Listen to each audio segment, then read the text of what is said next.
Hi friends, welcome to my channel. ಮರೆಯದೆ subscribe, share, like and comment ಮಾಡಿ. ಈಗ ನಾನು ಬದನೆಕಾಯಿ ಎಣ್ಗಾಯಿ ಮಾಡೋದಕ್ಕೆ ಬದನೆಕಾಯಿನ ತೆಗೆದುಕೊಂಡಿದ್ದೀನಿ. ಒಂದು 300 ಗ್ರಾಮ್ನಷ್ಟು ಬದನೆಕಾಯಿ ಇದೆ. ಇದು ನಿಧಿ ಸಾಮಗ್ರಿಗಳೆಲ್ಲ ಇಲ್ಲಿ ತೋರಿಸ್ತೇನೆ ನಿಮಗೆ. ಅದಕ್ಕೆ ಧನಿಯಾ, ಬಿಳಿ ಎಳ್ಳು, ಸ್ವಲ್ಪ ಕಡಲೆಬೀಜ, ಹುಣಸೆಹಣ್ಣು, ಟೊಮೆಟೊ, ಸ್ವಲ್ಪ ಈರುಳ್ಳಿ, ಬ್ಯಾಡಗಿ ಮೆಣಸಿನ್ಕಾಯಿ, ತೆಂಗಿನಕಾಯಿ ಇದನ್ನೆಲ್ಲ ಹುರಿದು ನಾನು ಮಿಕ್ಸಿ ಮಾಡ್ಕೊತೀನಿ. ಸ್ವಲ್ಪ ಚಕ್ಕೆ ಲವಂಗ. ಅದಾದಮೇಲೆ ನೆಕ್ಸ್ಟು ಒಗ್ಗರಣೆಗೆ ಸ್ವಲ್ಪ ಈರುಳ್ಳಿ, ಕರಿಬೇವು, ಕೊತ್ತಂಬರಿ ಇಟ್ಟಿದ್ದೇನೆ. ಶುಂಠಿ ಬೆಳ್ಳುಳ್ಳಿ ಪೇಸ್ಟ್ ಒಗ್ಗರಣೆಗೆ ಹಾಕ್ಕೊತೀನಿ. ಸ್ವಲ್ಪ ರುಚಿಗೆ ತಕ್ಕಷ್ಟು ಉಪ್ಪು, ಸ್ವಲ್ಪ ಹುಣಸೆಹಣ್ಣನ್ನು ರುಬ್ಬೋದಕ್ಕೆ ಹಾಕ್ಕೊಳ್ತೇನೆ.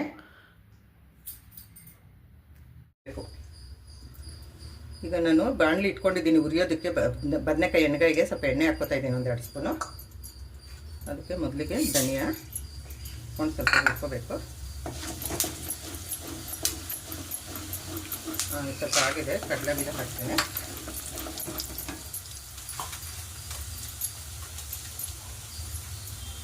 ಕಡಲೆಬೀಜ ಆಗಿದೆ.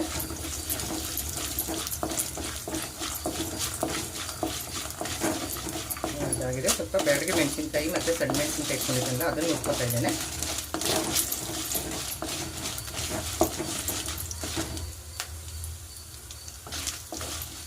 ಇದಾಗಿದೆ. ಸ್ವಲ್ಪ ಬಿಳಿ ಎಳ್ಳು ಇಟ್ಕೊಂಡಿದ್ದಲ್ಲ ಅದನ್ನು ಹುರ್ಕೊತಿದ್ದೇನೆ.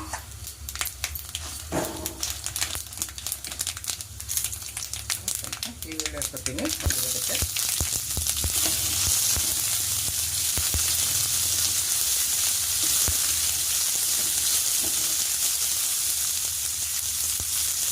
ಸ್ವಲ್ಪ ಟೊಮೆಟೊ ಇಟ್ಕೊಂಡಿದ್ದೇನೆ, ಸಣ್ಣದು ಅದನ್ನ ಹಾಕ್ಕೊತಾ ಇದ್ದೇನೆ. ಸ್ವಲ್ಪ ಚಕ್ಕೆ ಲವಂಗ,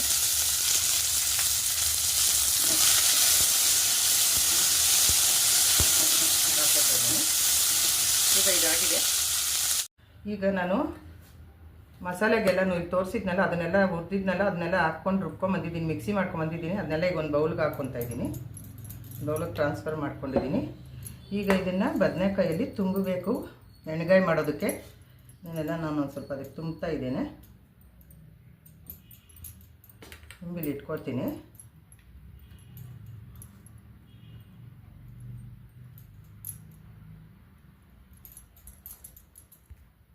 ಈಗ ಎಣ್ಣೆಗಾಯಿಗೆ ಒಗ್ಗರಣೆಗೆ ಇಟ್ಟಿದ್ದೀನಿ. ಸಾಸಿವೆ ಜೀರಿಗೆ ಹಾಕ್ಕೊತಾ ಇದ್ದೀನಿ ಮೊದಲಿಗೆ.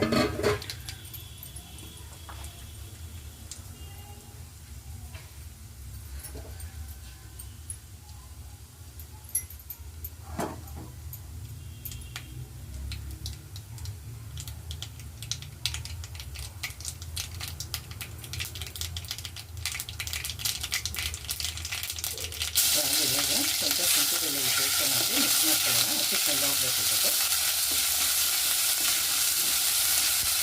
ಇದಾಗಿದೆ. ಕರಿಬೇವು ಹಾಕ್ತೀನಿ ಸ್ವಲ್ಪ. ಆಗಿದೆ.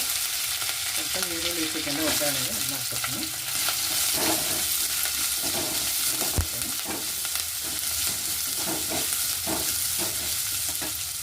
ಇದಾಗಿದೆ. ಅದಕ್ಕೆಲ್ಲ ಬದನೆಕಾಯಿ ಮೇಯಿಸ್ತೇನೆ.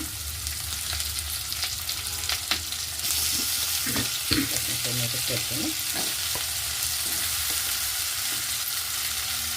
ಇದಕ್ಕೆ ಉಳಿದಿರೋ ಮಸಾಲೆನ ಹಾಕ್ತಿರ್ತೀನಿ.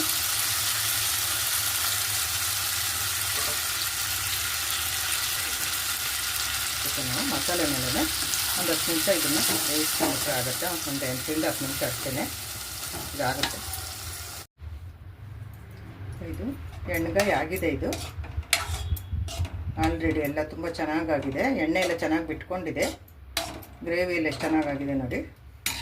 ಈಗ ಇದಕ್ಕೆ ಲಾಸ್ಟಿಗೆ ನಾನು ಸ್ವಲ್ಪ ಕೊತ್ತಂಬರಿ ಸೊಪ್ಪನ್ನು ಹಾಕ್ತಾಯಿದ್ದೀನಿ.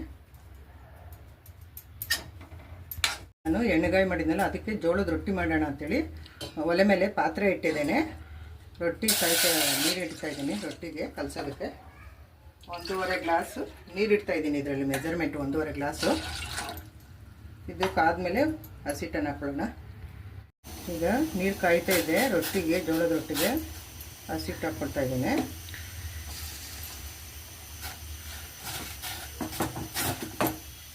ಜೋಳದ ರೊಟ್ಟಿಗೆ ಇಷ್ಟು ಕಲಸಿದ್ನಲ್ಲ ಅದನ್ನ ಇದೆಲ್ಲ ಮಿತ್ಕೋತಾ ಇದ್ದೀನಿ ಚೆನ್ನಾಗಿ. ಈ ಥರ ಮಿತ್ಕೋಬೇಕು. ಆಮೇಲಿಂದ ಲಟ್ಟಿಸೋದನ್ನು ತೋರಿಸ್ತೀನಿ. ಚಪಾತಿ ಅದನ್ನು ಲಟ್ಟಿಸ್ಕೊಬೋದು. ಇದನ್ನು ಒಂದು ಸ್ವಲ್ಪ ತೊಗೊಂಡು ಮಾಡಿ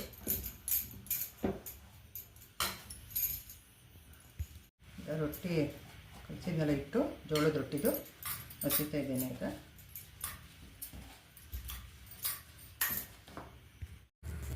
ಈಗ ರೊಟ್ಟಿ ಹೊಸ್ತಿದ್ನಲ್ಲ ಜೋಳದ ರೊಟ್ಟಿ, ಅದನ್ನು ತಂದು ಒಲೆ ಮೇಲೆ ಹಾಕಿದ್ದೀನಿ. ಬೇಯ್ತಾ ಇದೆ ಈಗ ರೊಟ್ಟಿಗೆ ಸ್ವಲ್ಪ ನೀರನ್ನು ಹಾಕೋಣ.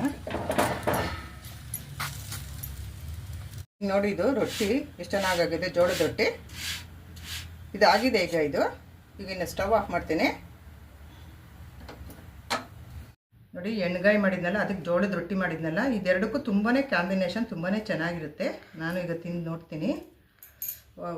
ಎಮ್ಮಿ ಆಗಿದೆ, ತುಂಬ ಎಮ್ಮಿ ಆಗಿದೆ. ಇದನ್ನು ನೀವು ಮನೆಯಲ್ಲಿ ಮಾಡಿ ತಿಂದು ರುಚಿ ಹೇಗಿದೆ ಎಂದು ಕಮೆಂಟ್ ಮಾಡಿ ತಿಳಿಸಿ. Thank you for watching.